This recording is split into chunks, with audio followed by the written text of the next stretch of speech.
वंदे मातरम दोस्तों, मैं मोहन प्रसन्नानी, उल्लास citizen forum और मेरे मित्र हमारे सीनियर समाज सेवक नरेश कुमार टेलरमानी, आज हम शहर के ज्वलंत मुद्दे जीआर गवर्नमेंट रेजोल्यूशन के ऊपर बात करना चाहते हैं कि किस प्रकार का जीआर जो हम नागरिकों के लिए, फ्लैट धारकों के लिए फ़ायदेमंद होगा।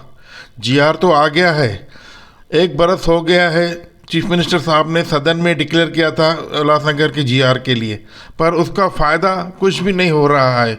आम आदमी अभी भी वैसा ही खड़े हैं, पूरा शहर उसके लिए वेट कर रहा है कि कब अच्छा जीआर आएगा। नरेश जी, मैं आपसे पूछना चाहता हूँ, एक अच्छा जीआर क्या होगा जिसमें बहुत त्रुटियां हैं अभी, इसके लिए कोई भी बिल्डिंग रीडेवलपमेंट में या कुछ उनका डेवलपमेंट नहीं हो रहा है, उस अच्छा जीआर क्या होगा? सभी शहरवासियों को मेरा प्रेम भरा नमस्कार।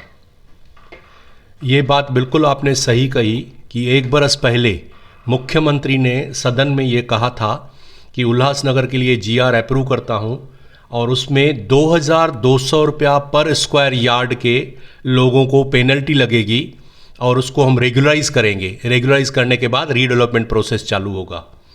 अब मैं बता रहा हूँ आपको कि कौन सी ऐसी चीज़ें होनी चाहिए जिससे जितने फ्लैट धारक हैं जो धोखादायक इमारतों में रहते हैं, जिनके इलीगल स्ट्रक्चर्स हैं, उनको कैसे फ़ायदा होगा इस जीआर का, कैसे होना चाहिए, जीआर में क्या चीज़ें होनी चाहिए, क्या है क्या नहीं है। मैं एक एक चीज़ को खोल के समझाते जा रहा हूँ जितनी मुझे जानकारी है।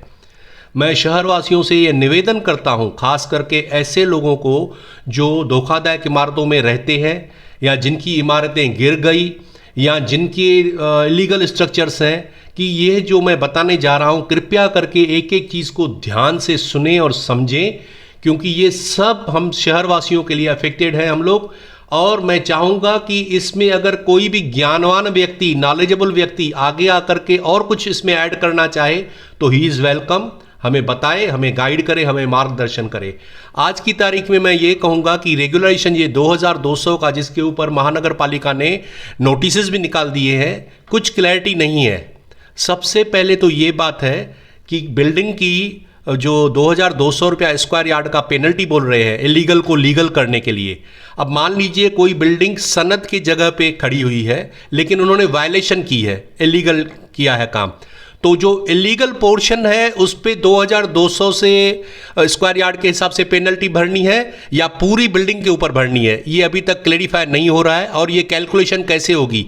मेरे ख्याल से ये कैलकुलेशन सही तो ऐसे होगी कि जितना लीगल पोर्शन उनका था, मतलब जितनी सनद थी, उस पर अगर वो लीगल स्ट्रक्चर बनाते थे तो कितनी एफएसआई उनको मिल सकती थी, कितना स्क्वायर फीट उनका माल बन सकता था, और दरअसल अभी बना कितना हुआ है। तो जितना बना हुआ है और जितना उनको लीगली मिलना चाहिए था वो अगर कट कर देंगे, बाकी जो रिमेनिंग एक्स्ट्रा हो गए वो हो गए इलीगल। ये मैं जैसे समझ रहा हूं लॉजिकली ये होना चाहिए, लेकिन क्लैरिफाई किसी ने भी नहीं किया है कि कैसे भरा जाएगा। उसके सिवा जैसे महानगर पालिका ने बहुत बड़ा ब्लंडर कर दिया है, बहुत बड़ा घमासान कर दिया है कि उन्होंने हर फ्लैट धारक को अलग से इसका नोटिस दिया है ये पेनल्टी भरने का। अब सवाल ये है कि रेगुलाइज करने का, तो रेगुलाइज करने में अगर नीचे वाला या ऊपर वाला फ्लैट वाला नहीं भरता है और एक फ्लैट वाला भरता है तो उसका फ्लैट आप रेगुलाइज कैसे करोगे? ये एक बहुत बड़ा प्रश्न है। उसके सिवा जो बिल्डिंगें जिसको सनदी नहीं है, पूरी तरह से गवर्नमेंट लैंड के ऊपर बनी हुई है, तो क्या उनको आप रेगुलाइज करोगे?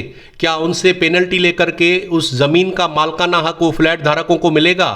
तीसरी बात, ये जो रेगुलेशन के प्रोसेस में आप लोग बोल रहे हैं, जो लोगों की बिल्डिंगें गिर गई हैं, अब वो एकदम ध्वस्त हो गई, जमीन ध्वस्त हो गई, अभी वहां पे केवल प्लॉट पड़ा हुआ है, तो उनका तो इलीगल कितना कंस्ट्रक्शन है, लीगल कितना है, वो तो अभी आता ही नहीं है, तो वो किसको रेगुलाइज करें? उनका इलीगल पोर्शन कितना है वो अभी कैलकुलेट कैसा होगा और उसका रेगुलेशन कैसे होगा? तो उनको तो करने की भी जरूरत नहीं। सबसे महत्वपूर्ण बात तो ये है कि अगर ये मालकाना हक जो हम बार बार बोल रहे हैं, मालकाना हक ही अगर मुझे ज़मीन का नहीं मिलेगा, इस ज़मीन का मालिक कोई दूसरा रहेगा, फिर वो बिल्डर रहने दीजिए या सरकार रहने दीजिए, दूसरा कोई रहेगा, तो फिर मैं रेगुलाइज के दंड भरूं क्यों? मुझे पेनल्टी भरने की आवश्यकता ही कहाँ होती है? जब भी मुझे ज़मीन ही नहीं मिलेगी तो मैं पैसा क्यों भरूं? दंड भर के मुझे क्या करना है? और जैसे मैंने बोला, जो बिल्डिंग गिर गई है वो अब कैसे कैलकुलेट करेंगे और क्यों दंड भरे? अभी उनका तो लीगल इलीगल कुछ बचा ही नहीं, उनको तो केवल ज़मीन बची है। तो ये काफ़ी कन्फ्यूज़न है। मैं चाहता हूँ कि महानगर पालिका के कोई अच्छे बड़े अधिकारी और उसके साथ साथ आमदार अगर इसकी क्लैरिफिकेशन जनता को दें, मुझे भी दें, क्योंकि मुझे भी समझ में नहीं आ रहा है कि ये लोग कर क्या रहे हैं। उसके सिवा मैं चाहूँगा अच्छा जीआर हम उसको बोल सकते हैं कि जैसे इसमें रजिस्ट्रेशन प्रोसेस कंपल्सरी, अभी बीच में ही हमारे इस शहर के बहुत अच्छे एडवोकेट हैं, उन्होंने बताया कि रजिस्ट्रेशन अगर आपने कर दी और रजिस्ट्रेशन की फी स्टैम्प ड्यूटी भर दी तो आपको मालकाना हक चिंता करने की ज़रूरत नहीं। मुझे लगता है मालकाना हक करने की चिंता फिर भी रहेगी, क्योंकि रजिस्ट्रेशन करने से या स्टाम्प ड्यूटी भरने से मैं इस ज़मीन का मालिक नहीं बन सकता हूँ। मालिक बनने के लिए ये जो यहाँ की सीडी है या प्रॉपर्टी कार्ड या सीडी, वो बिल्डिंग के नाम से होनी चाहिए। वो होने के लिए जो उस ज़मीन का मालिक होगा, जब तक वो सिग्नेचर नहीं देता है तब तक वो ज़मीन ट्रांसफ़र कैसे होगी, ये कोई जवाब नहीं दे पा रहा है। अब बात ऐसी है कि अगर रेगुलेशन या रीडेवलपमेंट के मुद्दे में हम जा रहे हैं, स्टाम्प ड्यूटी की बात कर रहा था मैं। स्टाम्प ड्यूटी जो भरनी है तो किसको भरनी है? ए को भरनी है, बी को भरनी है, सी को, क्योंकि यहाँ पे बहुत सारे फ्लैट्स ऐसे हैं, या आज का जो फ्लैट धारक है उससे पहले 4 पार्टियों से वो बदलते बदलते वो वहाँ तक पहुँचा है और लोगों ने किसी ने भी स्टाम्प ड्यूटी नहीं भरी है। 100 रुपये के स्टैम्प पेपर पे जैसे उल्लासनगर में चलता था वही चलते आया, 5 पार्टियां बदल गई। अब स्टाम्प ड्यूटी 5 की भरनी है या जो आखिर में धारक है, यानी मैं अगर हूं आखिरी धारक डी पार्टी, मेरे हाथ में आज फ्लैट है और मेरे पहले 4 पार्टियां निकल गई, तो अब होना यह चाहिए, अच्छा जीआर उसको कहेंगे कि अगर केवल मेरे से स्टाम्प ड्यूटी भरवा के इस फ्लैट को लीगल कर दे, रेगुलाइज कर दे, स्टाम्प ड्यूटी भर के क्लियर कर दे, क्योंकि पीछे वाली पार्टियों का एक तो स्टाम्प ड्यूटी हम कलेक्ट नहीं कर सकते, इतना पैसा आएगा कहाँ से? दूसरी बात, वो पार्टियों को लाएंगे कहाँ से? कैसे वो सिग्नेचर करेंगे? कैसे उसको रेगुलाइज करेंगे? तो ये जो है बहुत बड़ा मुद्दा है। होना यह चाहिए जीआर के अंदर, ये एक मेरी राय है, सजेशन है कि जो आखिरी धारक है केवल उसको स्टाम्प ड्यूटी भर के इसको क्लियर करना चाहिए। और दूसरी एक महत्वपूर्ण बात, स्टाम्प ड्यूटी जो आपको अभी भरनी है, ये आप यहाँ पे कोई भी नहीं ले रहा है, ये कह रहे हैं थाना में आपको भरना है। तो थाना में किस लिए? अगर आपने जैसे प्रॉमिस किया था, या अगर एक सुझाव है, आप अगर इसको सिंगल विंडो जैसे कॉन्सेप्ट आपने बोला था, अगर single window concept municipal corporation में आप खोलते हैं, वहाँ पे अधिकारी बैठा हुआ है, वो रेडी रेकॉनर से देखेगा, आपको बताएगा इतनी इतनी आपको प्रॉपर्टी टैक्स भरनी, ये जो स्टाम्प ड्यूटी है भरनी पड़ेगी, वो कैलकुलेट करके देगा और महानगर पालिका में ये काउंटर पर हम भर देंगे। जितनी भी महानगर पालिका वो कलेक्शन करेगी स्टाम्प ड्यूटी, वो सरकार को, राज्य सरकार को ट्रांसफर कर देगी, तो लोगों को थाना के धक्के खाने से बच जाएंगे। उसके सिवा अब जो आज की तारीख में प्रेजेंट नियम है, उसके हिसाब से जो भी आदमी पुरानी स्टैम्प ड्यूटी भरने जा रहा है उसके ऊपर 400% 400% पेनल्टी है, क्योंकि आप पुरानी टैक्स भर रहे हो तो उसके ऊपर 400% आपके ऊपर पेनल्टी लगी हुई है। अब मैं चाहूँगा, एक सुझाव मेरा ये भी रहेगा आमदार की तरफ, कि आप जाइए राज्य सरकार से एक निवेदन कीजिए कि एक एमएसटी स्कीम स्पेशल खोलें, जिसमें 2 या 3 हज़ार रुपया वन टाइम पेनल्टी, केवल या 2 या 3 हज़ार, और जो उसकी स्टाम्प ड्यूटी बनती है वो भर के उसका जो फ्लैट है वो क्लियर कर दें।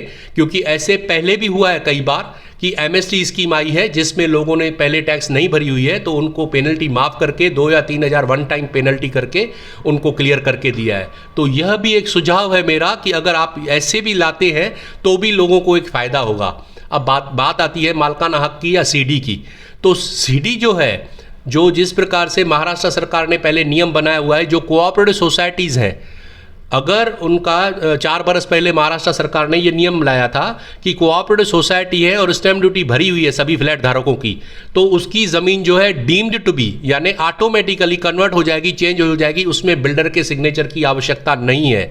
अब रह जाता है अपार्टमेंट, जो कई अपार्टमेंट हैं जिन्होंने सोसाइटी नहीं बनी हुई है, तो क्या आप अगर सोसाइटी बनाएंगे तो उनको भी डीम्ड का बेनिफिट मिलेगा कि नहीं मिलेगा? इसके ऊपर एक प्रश्न चिन्ह है। कृपया करके हमारे आमदार साहब या जो महानगर पालिका में अधिकारी बैठे हैं या राज्य सरकार के अधिकारी, इसके ऊपर स्पष्टीकरण दें कि अब जिनके पास केवल अपार्टमेंट है और वो अगर अपनी कोऑपरेटिव सोसाइटी बना करके रजिस्टर करवा देते हैं, स्टैम्प ड्यूटी भी भर देते हैं, तो क्या उनको ज़मीना हक ऑटोमेटिकली, जैसे 4 बरस पहले उन्होंने पास किया हुआ है, ऑटोमेटिकली डीम्ड टू बी में आएगा कि नहीं आएगा? उसके सिवा जो सरकारी लैंड पे ज़मीनें, बिल्डिंगें बनी हुई है, मान लीजिए उन्होंने रेगुलेशन में दंड भी भरा, स्टाम्प ड्यूटी भी भर दी, अब उस ज़मीन का मालकाना हक उनको कौन देगा? क्योंकि ज़मीन तो सरकारी है, बिल्डर तो है नहीं।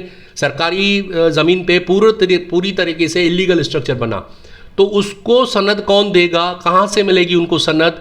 क्या सरकार सरकारी ज़मीन की सनद उनको देगी? और अगर देगी तो क्या उसकी चार्ज ली जाएगी? चार्ज ली जाएगी तो कहाँ पे उनको पैसा भरना है? क्या रेट रहेगा पर वाल के हिसाब से ज़मीन का? ये सारे चीज़ें जो है, इनको एक एक चीज़ मैं कहता हूं कि अगर वो छोटे मोटे टाउन हॉल में यहाँ वहाँ मीटिंग करने से अच्छा है मीडिया पे आकर के एक एक चीज़, जिस प्रकार से मैं स्पष्टीकरण एकदम स्पष्ट रूप से एक एक सवाल पूछ रहा हूँ और सजेशंस दे रहा हूँ कि ऐसे होगा तो बहुत आसानी हो जाएगी। तो अगर ऐसे करेंगे और लोगों को बताएंगे और ऐसे अगर नहीं है कुछ चेंजेस लेके आएंगे। अब कई लोगों का ये था कि 2200 रुपया भी पेनल्टी ज़्यादा है, वो तो एक प्रश्न चिन्ह लगा ही हुआ है। 2200 रुपया पर स्क्वायर यार्ड के बहुत ज़्यादा है, तो वो कम कराते हैं नहीं कराते वो अलग बात है। लेकिन जहाँ तक स्टाम्प ड्यूटी के ऊपर पेनल्टी है 400%, मान लीजिए मेरी आज 20,000 रुपया स्टाम्प ड्यूटी मुझे भरनी है, 400% यानी 80,000 रुपये तो मुझे पेनल्टी भरनी पड़ेगी, यानी 1 लाख। अगर उसको वे ऑफ कराते हैं या एमएसटी स्कीम लाते हैं, एक अलग से फिर से एमएसटी स्कीम, कोई बड़ी बात नहीं, हर 2-2 बरस में लाती है स्टेट गवर्नमेंट, तो काफ़ी रिलीफ मिल जाएगा। और इससे सही मायने में रीडेवलपमेंट, उसके बाद अगर रीडेवलपमेंट में जाना है उसकी प्लान का क्या होगा? प्लान का कमर्शियल रेट लिया जाएगा प्लान पास करने का, कि कम रेट में उनकी प्लान पास होगी। और बाकी लोगों को 4-4, 6-6 महीने प्लान पास करने में लग जाते हैं। जहां तक मेरी जानकारी है, इस जीआर में यह भी कहा गया था कि रीडेवलपमेंट में जो जाएगा उसकी प्लान महानगर पालिका 15 दिन के अंदर पास करेगी और उसके ऊपर कमर्शियल रेट भी नहीं लगेगा। तो क्या क्या लगने वाला है? क्या लगेगा कि कमर्शियल रेट लेंगे, ये स्पष्टीकरण नहीं है। तो ये सारी एक एक चीज को बारीक बिनी से बैठ के सोचना है। ऐसे नहीं है कि आ गया जीआर आ गया, लोग वैसे ही भटक रहे हैं, कुछ किसी को फायदा नहीं मिल रहा है और सब कंफ्यूज है। मैं जिससे जो भी सवाल पूछता हूं, जैसे शहर में ही कोई आर्किटेक्ट कुछ बताता है, कोई कुछ बताता है, तो ये बहुत बड़ा कंफ्यूजन है। कृपया करके जो मैंने अभी सुझाव आपके सामने रखे, एक एक चीज को बैठ के सोचिए। मैं तो रिक्वेस्ट करूंगा आमदार जी से कि आमदार जी, आप भी मेरे जैसे एक आम आदमी हैं, भले आप कुर्सी पे बैठे हैं, ठीक है, वो आपका पद है एक, लेकिन इतना ज़रूरी नहीं कि हर चीज़ आपके दिमाग में आ जाए और एकदम आ जाए। फिर ऐसे आते हैं सुझाव, आते हैं सारी चीज़ें आपको बता रहे हैं, तो आप और कुछ मत कीजिए, मेरा इंटरव्यू एक बार फिर से देखिए। देखने के बाद कागज़ लेके बैठिए, अपने पीए को साथ में बिठाइए, मैं कौन सी पॉइंटों के ऊपर बोल रहा हूँ वो नोट करवाते जाइए। फिर अपने किसी एक्सपर्ट से सलाह लीजिए कि ये जो नरेश तेलरामानी उल्लाह सिटीजन फोरम के बाद बता रहे हैं, क्या ये हो सकती हैं, प्रैक्टिकली पॉसिबल है? क्या इससे सच में धोखादायक इमारतों में रहने वाले लोगों को फ़ायदा होगा? अगर होगा तो वो सब लिखने के बाद अच्छी तरह से उसको फाइनल बना के और भी लोगों का एक्सपर्ट राय लेकर के वो लेके जाइए स्टेट गवर्नमेंट में। उसके ऊपर मेहनत करनी पड़े, 1 महीना 2 महीना कीजिए, लेकिन ऐसा फाइनल जीआर लेके आइए जिसमें लोगों को मालकाना हक भी मिले, जिसमें पेनल्टी भी कम हो, सारी चीज़ें क्लियर हो। सिंगल विंडो कॉन्सेप्ट, लोगों को धक्का मत खिलाइए। कभी कहेंगे एसडीओ में जाइए सनद के लिए, कभी बोलेंगे थाना में जाइए स्टैम्प ड्यूटी भरने के लिए, कभी कहेंगे रेगुलेशन का दंड भरने के लिए म्युनिसिपल में जाइए। ये सब एक ही चीज़ एक ही जगह पे करवाइए, म्युनिसिपल कॉर्पोरेशन में करवाइए। वहाँ पे अधिकारी को 1-2 को बिठा के रखिए जो सारी चीज़ें कैलकुलेट करके लोगों को बताए और अच्छी तरह से लोग अपनी जिनको भी रेगुलेशन करवानी है या रीडेवलपमेंट करवाना है वो कर सकें। ये सारी चीज़ें स्पष्टीकरण करेंगे। कृपया करके मैं फिर से निवेदन कर रहा हूँ एमएलए साहब को कि एमएलए जी, मैं मानता हूं सब चीज़ें आपके दिमाग में नहीं आएंगी, तो ये सारी चीज़ें नोट करके आप इसको क्लियर करेंगे तो पूरे शहर को इसका सच में बेनिफिट होगा। और ये जो शहर एक मानो बर्बादी के कगार पे खड़ा हुआ है, फिर से पुनर्जीवित हो जाएगा, लोगों को राहत मिलेगी, लोगों को अपना कम से कम आशियाना मिलेगा। बस मैं इतना ही आपको बताना चाहूँगा। जय हिंद दोस्तों। धन्यवाद नरेश जी। धोखादायक दुखी जनता की आपने आवाज़ उठाई, हम उसके लिए आपको फिर से धन्यवाद कहते हैं। और ये डिमांड सबकी थी कि सब लोग जीआर के ऊपर अभी आवाज़ उठाओ, जीआर के ऊपर उठाओ। आपने जीआर के लिए आवाज़ उठाया। उल्लाह सिटीजन फोरम की तरफ से हम आपको धन्यवाद देते हैं। जय हिंद।